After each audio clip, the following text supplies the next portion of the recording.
Good morning, everybody. We're coming up on the bottom of the hour where we're going to get started with our second day of Facing the Future Together. I'm Russ Sperling, Director of Visual Performing Arts for San Diego Unified School District, and we're coming off of, I think, a really great morning yesterday. I popped into the different session rooms and just heard a lot of great stuff going on. And it was interesting for me, as I expressed in the Teachers Lounge yesterday, to see the choices that you all were making, which is important feedback for us. The highest attended, in case you're wondering, was how to make a instructional video. 62 people in that room. That's feedback that we can take with us and make sure that that we're supporting you as a department, so you can do the best work possible for your students.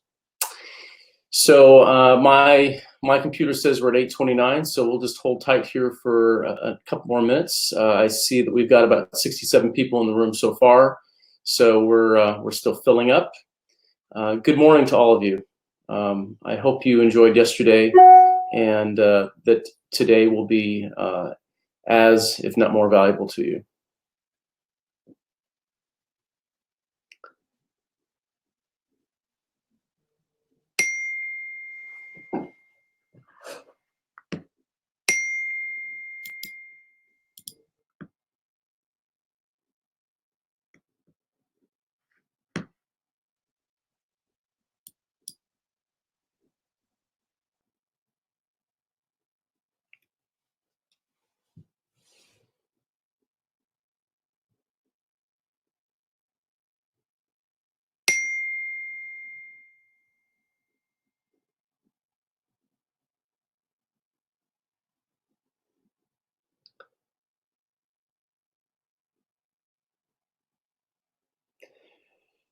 Y'all might be hearing all the bells going off. That's my staff furiously texting behind the scenes, which is all fine. We are all using the technology that available to us that we can. So good morning to you. I think we'll get started. We're up to almost 100 in the room, and so it's time to have day 2 of Facing the Future Together. We are going to start the morning with some voices that we all need to hear. I talked yesterday about my commitment as a leader to racial equity in our schools, and so we have invited a couple of folks, one from our district. And Dr. Jackson just texted me. I'm going to answer you here so I don't have to text you back. We actually don't, in this platform, you don't get to see the people in the room. So, but I see you appeared there for a minute. So it's good to see you, Dr. Jackson. We appreciate your joining us today. I was actually going to go on the district website to find your bio to see what it is that I didn't know, and I think today's the day that they switched the website over. So it's a brand new website and I can't find you. But, you know, there's actually a great new pamphlet for parents that's on the district website today. VAPA is in there. So you should check it out. You should see what the district is putting out for parents. It's really impressive what the work has been done over the summer. And Dr. Jackson, I'm sure many of you know him as one of our area superintendents. I knew him or met him first time when he was principal at Challenger Middle School back in the mid-2000s. And I know that he's served in many leadership positions in the district, including as the chief of HR for a while, and has been an area superintendent ever since I arrived back to the district. And he and I have been able to have some really good conversations about education in general, how we develop teachers, and how we work towards racial equity in our schools. And so, Lamont, whether you know this or not, your words have carried with me, and I have made decisions based upon your words. So I appreciate your influence, and we welcome you. to the VAPA Teachers Pre-Service Day, and we all welcome you. So take it away, Dr. Jackson. Thank you. Just sound check. Am I coming across okay?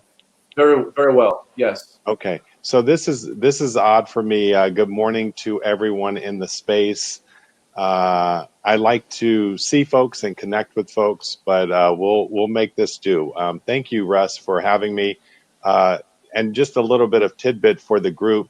I was like number 10th on the list to be invited here. So Russ, I'm thankful that other people declined. No, I'm just kidding. I am grateful to Russ and those in the VAPA department. I think for me, I want to come from a place of this is Lamont Jackson and not the area superintendent. So when I speak, there are some things that I'll speak on behalf of the district, but for me, I want to bring my full self and give you my thoughts. Not necessarily as a district representative, but as a person who believes wholeheartedly in the arts. And I would suggest that we ask this question, when I thought about, speaking this morning, I thought, why the arts and why now? Because for me, the arts have always been a part of my life. Growing up in Southeast San Diego, going to schools in the San Diego Unified School District, and eventually getting my PhD from USD. Art has always been, and music has always been a part of my life. From my earliest years of grabbing the trombone that my uncle played, or trying to play the clarinet that my brother played, and eventually playing the trumpet that I guess I played a little bit. I can't say that I was a musician, but at least music was a part of my life. And as I will share later on, the arts, even through my PhD program, played a huge deal in my life. And so, why now? I'm going to speak about the times that we're facing and make a connection, and then I'll also tell you a little bit about how the arts have influenced me as a father. So, thank you for even entertaining listening today. Growing up, as I mentioned, arts like athletics were a major part of my life. It provided me a space to be creative, to be a part of a group, to have discipline and courage and confidence. Even through when I went off to college and through my studies of sociology and psychology, um, art was still a part of my life in terms of learning about the history of music and the history of art, and um, just how the arts bring people together, and how art is embedded in the culture of human beings. I often speak in area two to the principals, um, from a foundational place, an African proverb, the word Ubuntu, and Ubuntu means I am because we are, meaning um, the way in which we connect to one another is that we as a group are not fully whole unless individuals take place, and individuals are not who they are unless we are a group. And if you think about art and you think about artists who paint, the interaction between the artist and the person viewing the piece, there is an interaction, a connectedness, bringing of experiences from cultures, combining culture with other cultures, to bring that art alive, if you would. If you think about music, you think about performing arts, the audience plays a big factor in the interaction and the message being portrayed is only as good as it lands on the person that is receiving it. And so this word Ubuntu, which has come to symbolize who we are in area 2, has great meaning to the arts. And this notion of um, connectedness.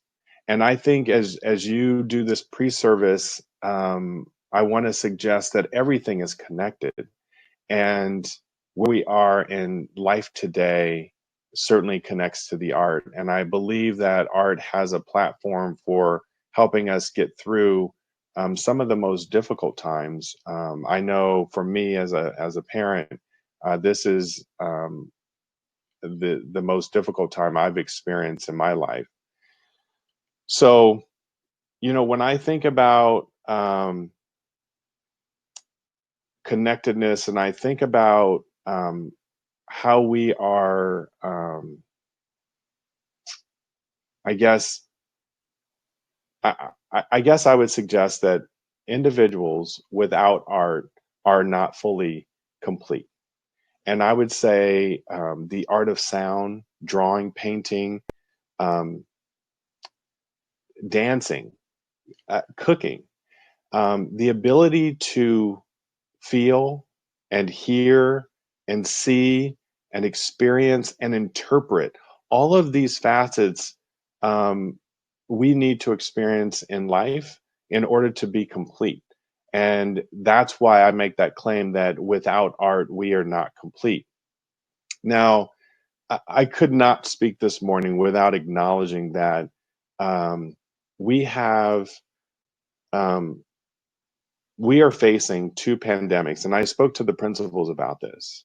One pandemic, um, COVID, and we've seen other um, things, but this pandemic we face, and I think that people's lives are certainly on the line. People have lost their lives, and I think the second COVID has helped us pause and pay attention to the fact that Black Lives Matter.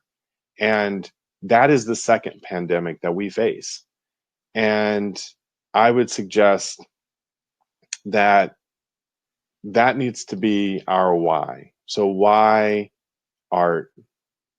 Why now? Well, because we face these two pandemics.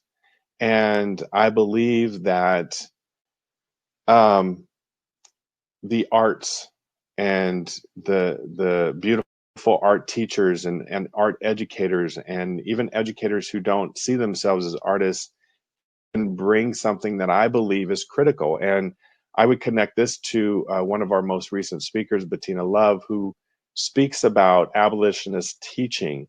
Um, and it, you know, for me, this talks about um, the importance of, and this is, while it's her last name, I would suggest that she's saying when we talk about abolitionist teaching, this teaching with love, from love, we need love.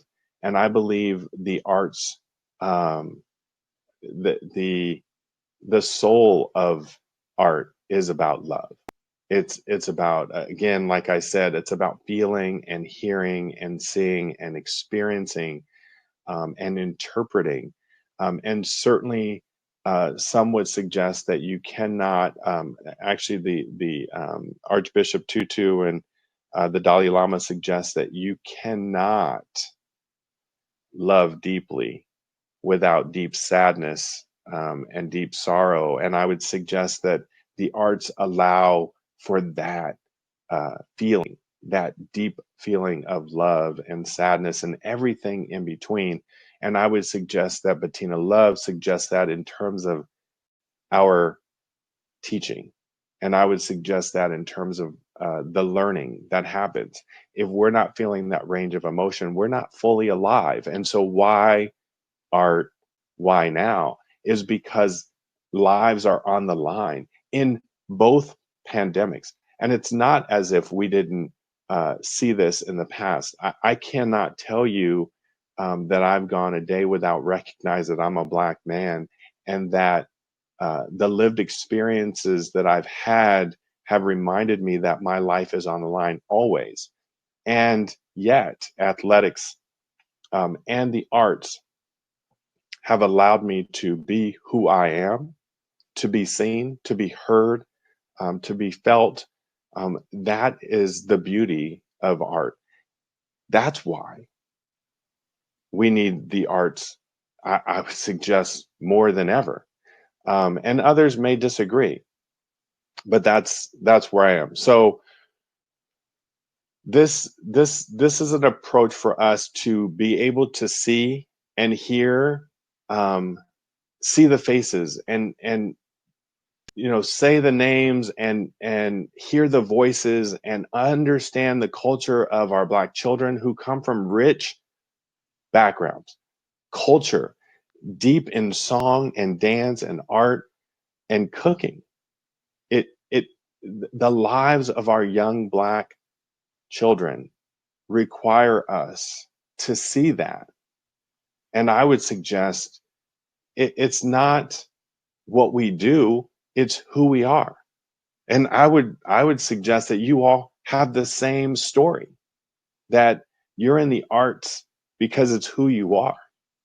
And you cannot be complete unless you're doing it, right? Like, unless you're being it. I was talking to Tim Farson, and it it's the difference between, and certainly I'm not criticizing, drama programs at schools, but SCPA is a little special, um, and I get to witness it firsthand. There are some artists where it's not about what they do; it's about who they are, and that we had that conversation. And I say that because, and I get a little emotional, unapologetically.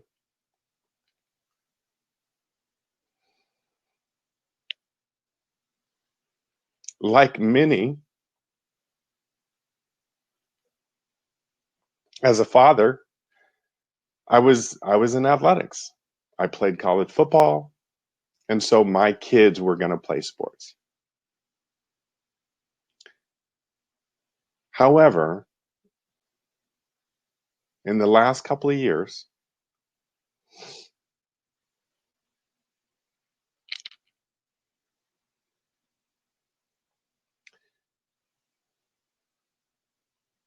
my son, his name is Noah, he taught me a great lesson. You know, and I won't tell you all of it, all the background, but I encourage my kids to play sports. And a couple of years ago, my son says, "Dad, I want to do choir." And I thought, okay, do choir. I had never entertained the arts in his life. And so he attends Canyon Crest Academy. Some of you may know that. It's one of the other art schools, besides Coronado, and besides SCPA in LA, and some of the other well-known. Canyon Crest has a few artists, but go for it. Now, was I thrilled? He wasn't going to continue playing basketball and baseball, but he wanted to do the choir thing, and I say that, like that, because that's sort of how I was. Even though the arts were a part of my life, I had envisioned him in a different light. Well, he invited me to a concert, and I thought it was going to be a school choir, and I tell you, I show up, and the voice and the interpretation and the feeling was overwhelming. I was I wept.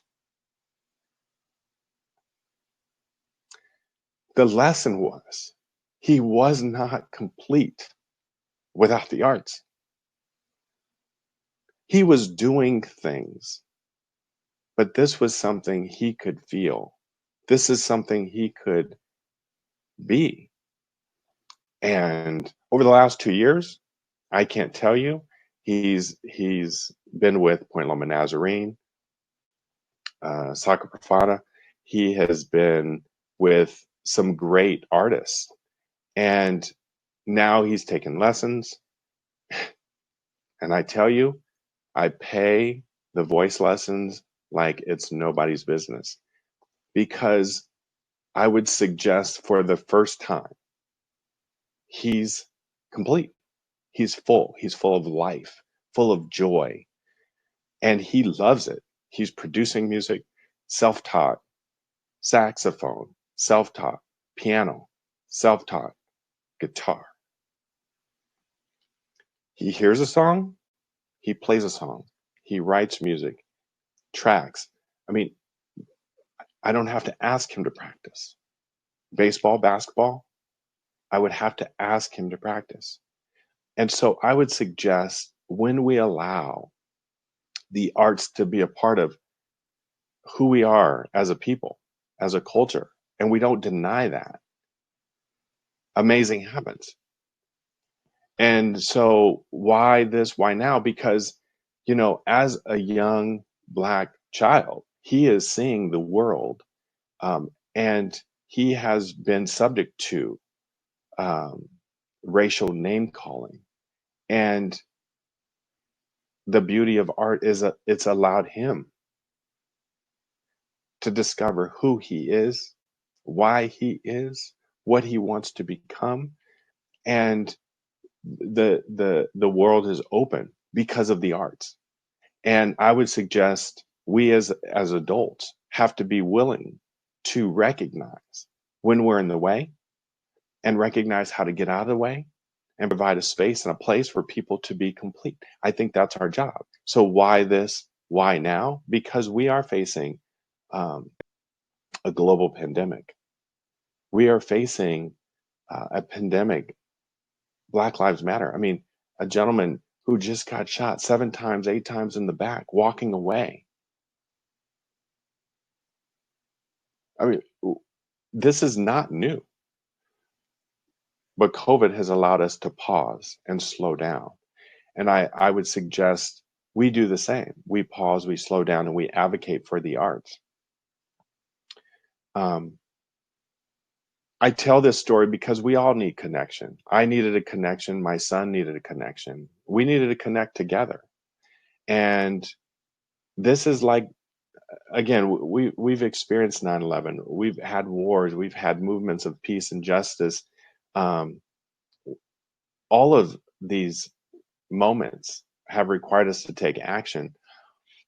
Um, but there are some things that, when we think about art, when we think about these pandemics, we can't hear people, we can't see people, we can't feel people completely. And so we need to use the arts to be able to connect to um, people fully. And that's the message here. Art, for me, is used for healing. It's used in rituals across different cultures. You know, art creates memories, and we live on memories. Whether you go to a play, or you go to an art exhibit, you go to a concert, um, these are experiences that people talk about over time. And I remember thinking, when I was a little kid sitting on the beach, and my dad would take me down to Crown Point. I remember some of the music that was played, and when you think of even the culinary arts, the preparation, the connectedness around food, it's a cultural experience. So the arts allow people to remember what they're doing and the nuances of the experiences. And therefore, I would connect back to allowing us to fully live. And that's the beauty of art. And that's the beauty of what you do. You provide the experiences for young people to explore who they are um, who they can become. Uh, you allow them to understand who they are and the cultures that surround them and how to embrace that. And all of that is grounded in the component that I spoke of, and that Bettina Love speaks about abolition teaching is grounded in love. And we need love now more than ever, I would suggest. So we need to support our young people, and I want to thank you for doing that. I want you to continue to find ways to allow young people to express themselves, to find their true spirit. Um, you know, we there is a journey of life where we're always trying to find ourselves. It took me 44 years to at least recognize that I'm working on finding my voice. Still working on it. Still trying to find out who I am and why I am and what my purpose is. And you are helping cultivate that for young people. And one of my dearest, we don't talk much, see each other much, but Jean Christensen is just, for me, when I see her, she is angelic. Maybe you guys know her. She, for me, um, just embodies. And I met her in band, and she continued her path and on to great things. And I still see her as one of the most influential people in our district, as an educator, because of the lives and the space and the grace in which she does it. She creates this space for young people to explore and to find their true spirit. It's a beautiful thing. And Jean's not a very big, she is small in stature, but her heart is huge. Her spirit is huge. And um, I just give her so much gratitude. And she doesn't even know how much she impacts me, because I know what she does and I know why she does it. So we know that there are certain things that can really elevate young people to find out who they are. Writing is one. I would argue writing, like the arts, allows freedom of mind and soul. I would suggest that's what the art does. We need other content areas to use the arts within their content. Um, and use these platforms to explore the arts. One of the things when I was in the PhD program at USD is we wrote script, we acted them out, we studied culinary arts. Um, we did these things because as leaders we needed to find who we are. That helps us explore that. And so we need teachers, um, all teachers, to understand that the arts are deeply rooted in who we are as human beings, and we are not complete unless we are full of art.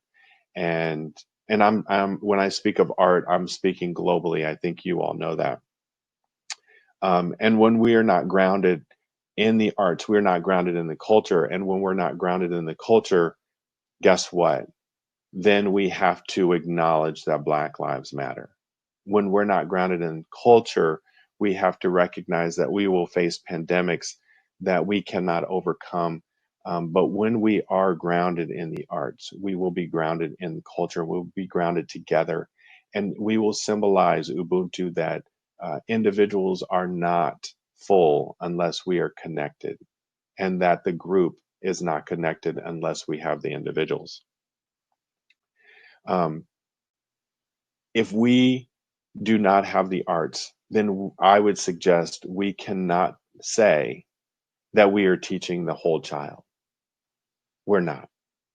We're not teaching the whole child in terms of the mind, the body, nor the spirit. And that's what you do. So I want to encourage you. I want to thank you. Thank you for, I want to thank the people, the educators who exposed me to the arts. I want to thank Russ. You have certainly impacted me, how I see the arts. Tim Farson over at SCPA has certainly impacted me as a parent, as a human being, as a leader. Gene Christensen, I want to thank you all for what you've done for me. And that in turn has helped my child. As a parent, many of you may be parents. There is no greater feeling than to see your child being full of life. And the arts have been a beacon of that for my child. And so thank you for preparing yourselves, us collectively. Thank you for being present and showing up for our students in a way that others have no idea, but they need to know. Continue to carry the torch for the arts, while others believe it's the first to go. It should be the last to go when we're facing challenging times, whether it be budget, COVID, or recognizing that Black Lives Matter. So I want to thank you this morning. Hopefully there was a nugget in there. I know that I can be passionate and emotional. I hope that didn't take away from the message of why arts, why now. Have a great year, and thank you again. Thank you, Russ. Well, thank you, Lamont. I am glad I don't have to speak next because you have affected me a lot. I wrote down a bunch of things that you said. Individuals without art are not. The soul about art is love. Why art? Why now? We have two pandemics. Just so many great words. I am so grateful to you that you are a leader in our district that we get to work with, and your words have been so supportive this morning, and I thank you so much.